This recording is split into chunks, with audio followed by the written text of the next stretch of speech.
Hello everyone, আসসালামু আলাইকুম। কেমন আছেন সবাই? স্নিগ্ধা ডেলি লাইফে আপনাদের সবাইকে স্বাগতম। অনেক দিন পর একটা রিল নিয়ে আসলাম।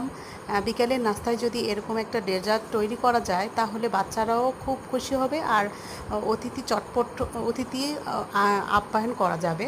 তো আমিও আজকে বানিয়ে নিয়েছিলাম একটা পাউরুটি দিয়ে।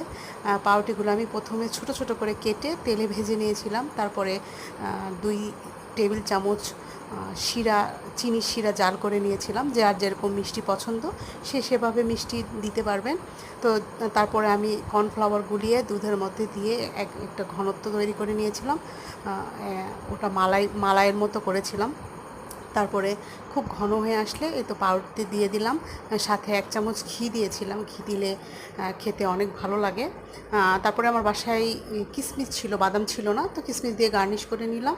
তো সবাই ভালো থাকবেন। আমার ভিডিও ভালো লাগলে লাইক কমেন্ট শেয়ার